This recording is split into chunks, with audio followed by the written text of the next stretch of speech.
Bienvenidos mis apreciados hermanos al comentario bíblico adventista del séptimo día sobre nuestra lección de escuela sabática número 10 titulada Misión en favor de los no alcanzados, primera parte. Gracias por sus comentarios y por compartir este video para que muchas personas como nosotros podamos aprender de Jesús cada día. Vamos a orar para comenzar. Padre Santo que estás en el cielo, gracias te damos, oh Dios, por tus bendiciones y porque nos permites estudiar tu palabra cada día.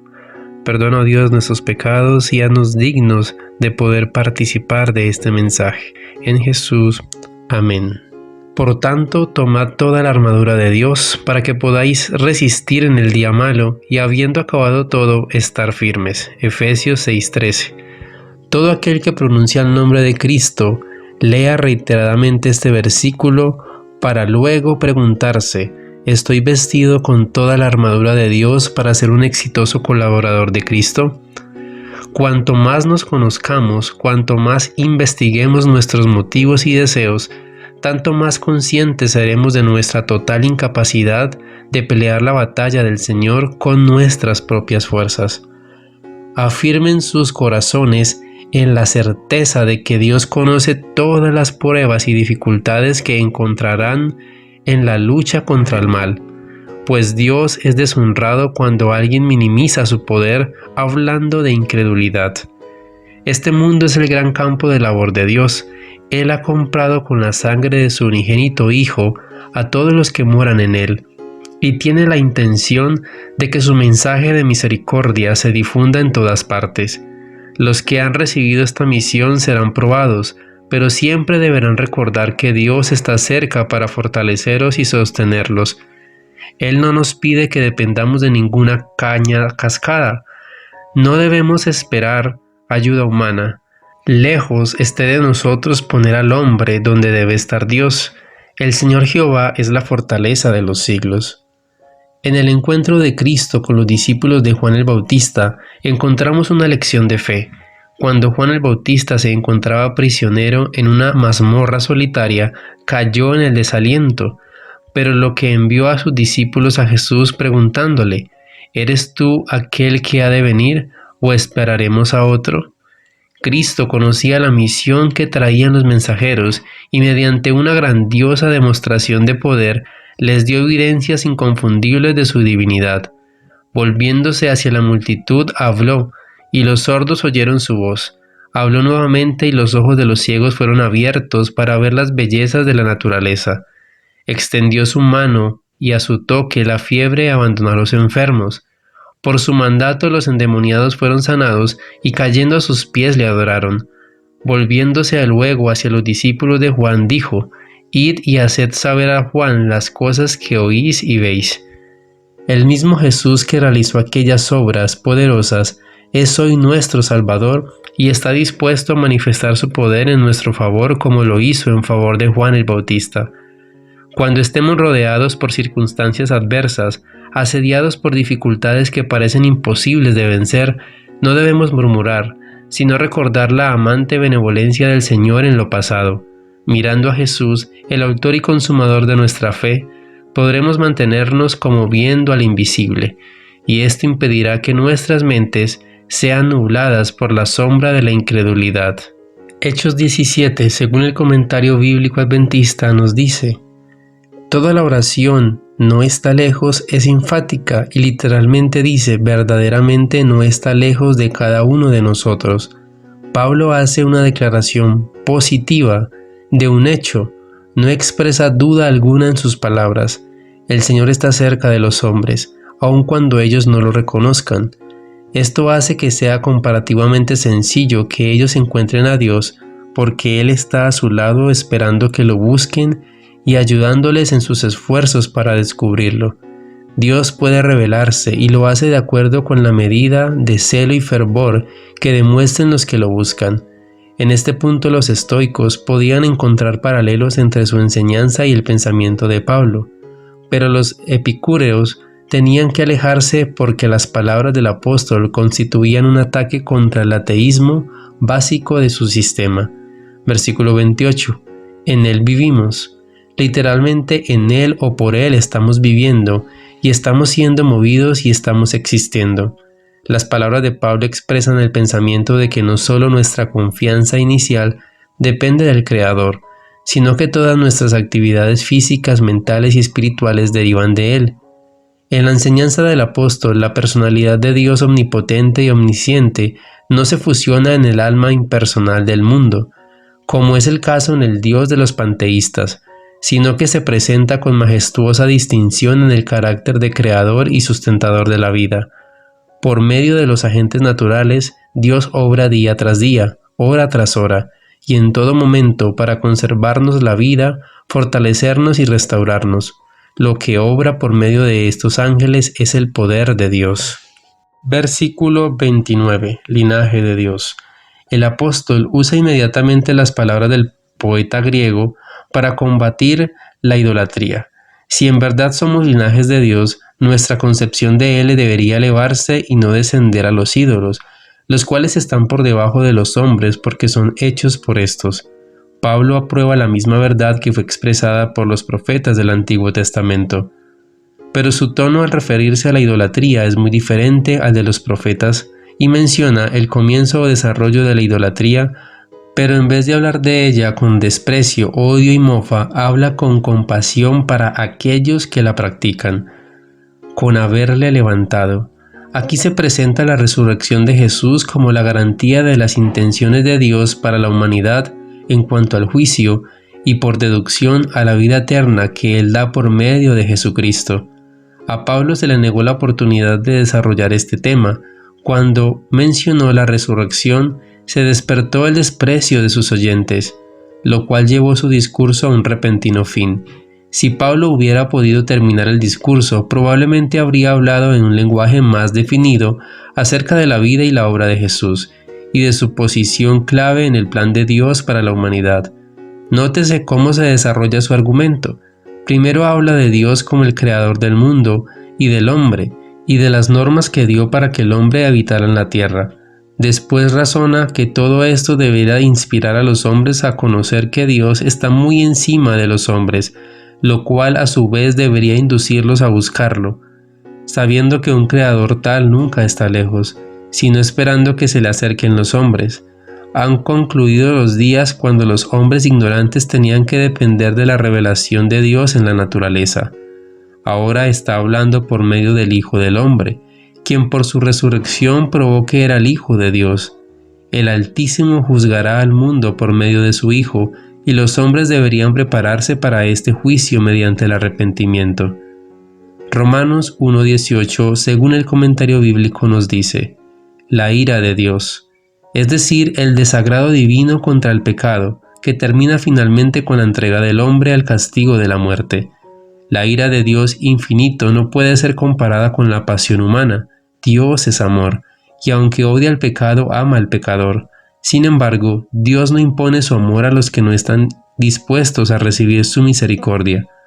La ira de Dios contra el pecado se manifiesta cuando Él retira su presencia y su poder vivificador de los que eligen permanecer en el pecado, y de esa manera participan sus inevitables consecuencias. La terrible suerte que corrieron los judíos después de que rechazaron a Cristo ilustra lo que estamos contemplando. Como finalmente persistieron en su obstinada impenitencia y rechazaron los últimos ofrecimientos de misericordia, Dios le retiró entonces su protección y dio rienda suelta a Satanás y a sus ángeles, y la nación cayó bajo el dominio del caudillo que ella misma había elegido. Cuando la ira de Dios contra el pecado cayó sobre Cristo como nuestro sustituto, la separación de su Padre le causó una enorme angustia. No debía ejercer su poder divino para escapar de la agonía. Como hombre debía sufrir las consecuencias del pecado del hombre. Como hombre debía soportar la ira de Dios contra la transgresión. Finalmente, en la cruz, la ira de Dios contra el pecado, la terrible manifestación de su desagrado por causa de la iniquidad, llenó de consternación el alma de su Hijo, al sentir el Salvador que de él se apartaba el semblante divino en esta hora de suprema angustia. Atravesó su corazón un pesar que nunca podrá comprender plenamente el hombre. Por lo tanto, como Pablo le explica en Romanos 1, 24, 26 y 28, Dios revela su ira entregando a los pecadores impenitentes a los resultados finales de su rebelión. Esta resistencia persistente contra el amor de Dios y su misericordia culminará en la revelación final de la ira de Dios en aquel día cuando el Espíritu de Dios sea finalmente retirado. Los impíos no tienen ninguna protección contra el mal sin el amparo de la gracia divina. Cuando los ángeles de Dios dejen de contener los vientos violentos de las pasiones humanas, todos los elementos de contención se desencadenarán. Finalmente descenderá el fuego de Dios que procede del cielo, y el pecado y los pecadores serán destruidos para siempre. Pero aún esta revelación final de la ira de Dios en la destrucción de los impíos no es un acto de poder arbitrario. Dios es la fuente de la vida, y cuando uno elige el servicio del pecado, se separa de Dios y se separa así de la vida. Mientras Dios da la existencia a los hombres por un tiempo, ellos eligen a quien han de servir. Finalmente recibirán los resultados de su propia elección. Por una vida de rebelión, Satanás y todos los que se unen con él se colocan de tal manera en desarmonía con Dios, que la misma presencia de él es para ellos fuego consumidor. Dios se lo manifestó. Dios se revela al hombre en tres formas: mediante una revelación interna a la razón y a la conciencia de cada uno, mediante una revelación externa en las obras de la creación, y mediante una revelación especial en las Escrituras y en la persona y obra de Cristo, que confirma y contempla las otras revelaciones. Pablo se está refiriendo aquí a las primeras dos. Dios ha dotado a los hombres de razón y conciencia, los ha hecho capaces de ver e investigar las obras de Dios, ha desplegado ante ellos las evidencias de tu bondad divina, de su sabiduría y poder. Por lo tanto, ha hecho que sea posible que los gentiles y los judíos aprendan de él. Habiendo conocido a Dios, o aunque conocían a Dios, es decir, mediante la revelación de la conciencia y la naturaleza. Además, los hombres temerosos de Dios, como Noé y sus hijos, conocían a Dios y transmitieron ese conocimiento a sus descendientes. Pero debido a un descuido pecaminoso, la mente de la mayoría de sus descendientes pronto se entenebreció y el conocimiento de Dios en gran medida se perdió entre los gentiles. No le glorificaron. El no querer honrar a Dios como el Creador divino fue la verdadera causa de que hubiera mentes entenebrecidas y prácticas abominables entre los gentiles. Glorificar a Dios significa reverenciarlo, amarlo y obedecerle. Ni le dieron gracias. El negarse a dar gracias a Dios por su amor y bondad hacia los hombres es una de las causas de corrupción e idolatría. La ingratitud endurece el corazón e induce a los hombres a olvidar al ser a quien no quieren expresar gratitud. Se envanecieron, o hacerse necio o llegar a ser vano. Los gentiles se habían hecho vanos y necios, ideando vanidades. La mente humana que adora ídolos mudos de oro, madera o piedra se hace semejante a los objetos de su culto. Fue entenebrecido. Los hombres se habían hundido tan profundamente en la ignorancia y el pecado, que su mente se había entenebrecido y era insensible. Ya no percibían ni entendían la verdad.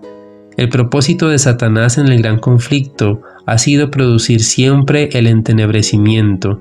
Dios ha dado a cada hombre individualidad y la facultad de pensar y hacer.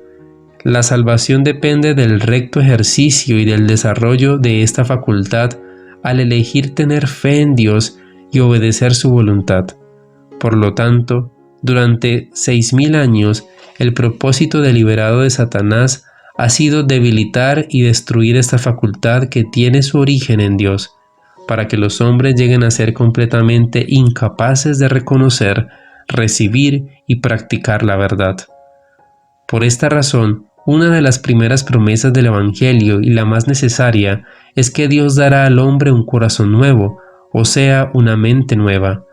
Las palabras «os daré corazón nuevo» significan «os daré una mente nueva».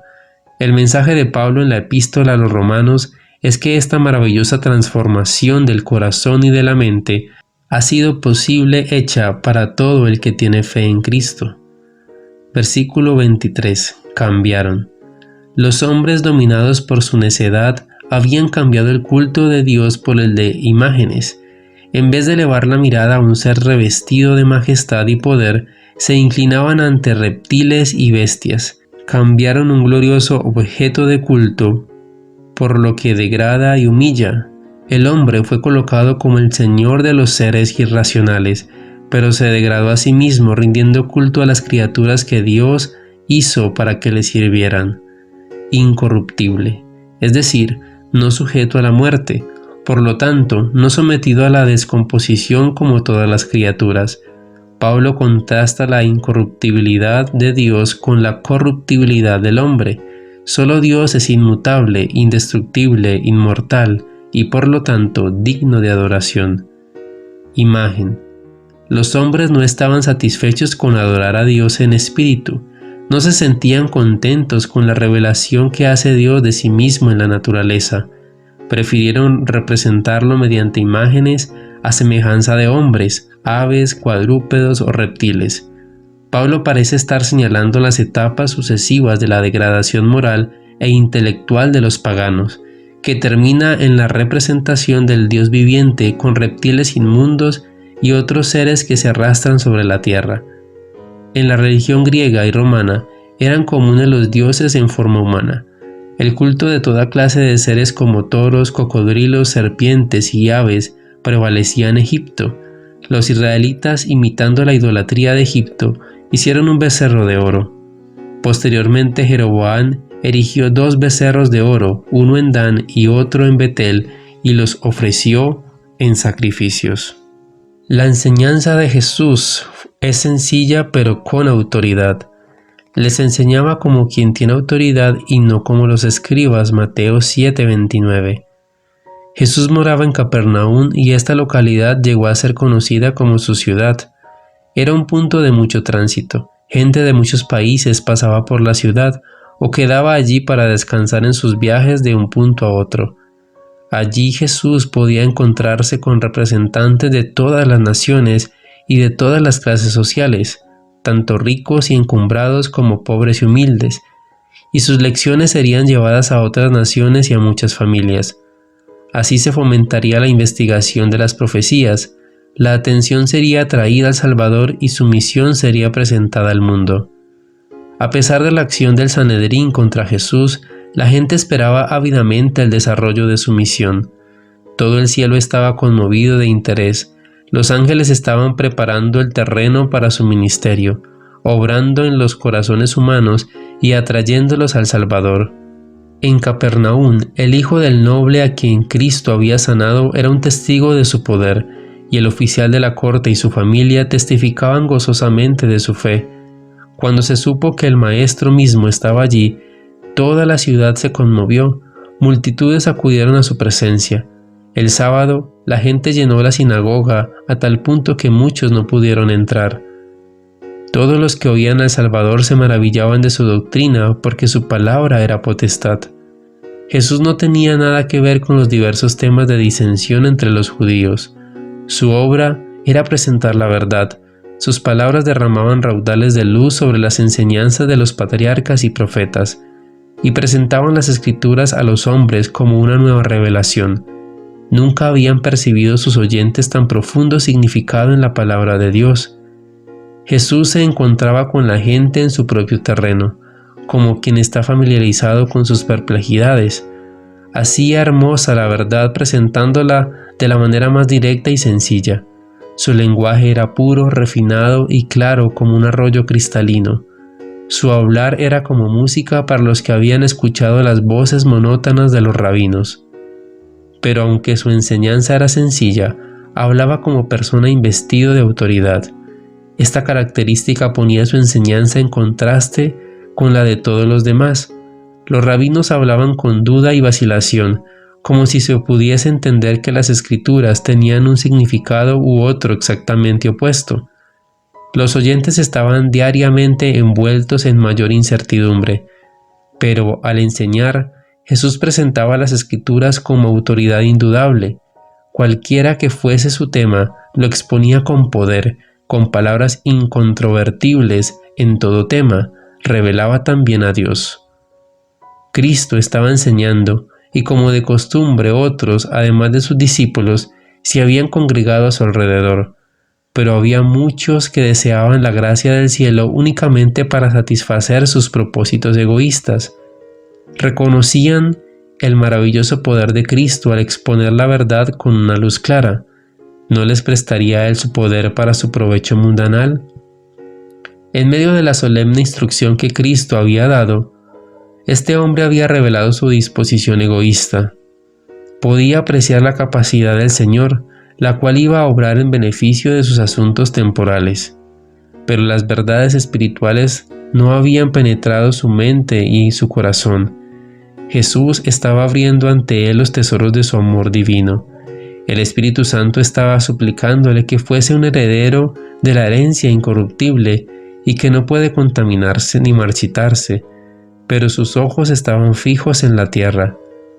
La misión del Salvador en la tierra se acercaba rápidamente a su fin. Le quedaba solamente pocos meses para completar lo que había venido a hacer, para establecer el reino de su gracia. Sin embargo, la codicia humana quería apartarlo de su obra, para hacerle participar en la disputa por un pedazo de tierra. Pero Jesús no podía ser apartado de su misión. Su respuesta fue: «Hombre, ¿quién me puso por juez o partidor sobre vosotros?». Cristo dijo claramente que su ocupación no era arreglar disputas de esta clase. Su venida venía y tenía otro fin: predicar el Evangelio y así despertar en los hombres el sentido de las realidades eternas. El único remedio para los pecados y dolores de los hombres es Cristo. Únicamente el Evangelio de su gracia puede curar los males que azotan a la sociedad. Solamente Él da un nuevo corazón de amor en lugar del corazón egoísta de pecado. Tú, Dios, has ordenado tu fuerza. Confirma, oh Dios, lo que has hecho por nosotros. Salmo 68, 28. Sus leyes de Dios no eran solamente para la nación judía. Se dio la ley moral antes de que el pueblo denominado judío viniera a la existencia. La ley de los 10 mandamientos era de obligación universal. Los ritos y los sacrificios fueron ideados para representar el gran sacrificio, el Cordero de Dios que quita el pecado del mundo y que cumple los requerimientos de la justicia divina en lugar del transgresor. El Señor no quiere que su pueblo sea exclusivista. Los mensajeros delegados de Cristo han de proclamar el Evangelio de su gracia a todas las naciones, las lenguas y los pueblos. Debemos dar a conocer el hecho de que el gran abogado está dando audiencia a todo el mundo. La iglesia judía fue llamada como representante de Dios ante un mundo apóstata. A fin de cumplir esta misión, el pueblo judío debía mantener su propia existencia como nación distinta de todos los pueblos idólatras de la tierra. Habían de mantenerse en el mundo conservando su carácter peculiar y santo. Habían de mantener su propia espiritualidad, realizando lo que Adán y Eva dejaron de hacer, rendir obediencia a todos los mandamientos de Dios y en su carácter representar la misericordia, la bondad y la compasión y el amor de Dios. De este modo, habían de estar por encima de todas las otras naciones en excelencia de carácter, para que por medio de un pueblo puro y obediente, el Señor pudiera manifestar sus ricas bendiciones. De esta manera, se exaltarían en todo el mundo los principios de las leyes que gobiernan su reino. Padre Santo que estás en el cielo, te damos gracias por este mensaje, oh Dios, que podamos ponerlo en práctica y que la misión que nos has encomendado a cada uno de nosotros también pueda llevarse a cabo como debe ser. Bendice, oh Dios, a cada persona que escucha este mensaje. Comprende, Señor, cada una de sus dificultades y tú sabes, Padre Celestial, de qué forma se puede actuar, conforme también a tu santa y divina voluntad. En Jesús, amén.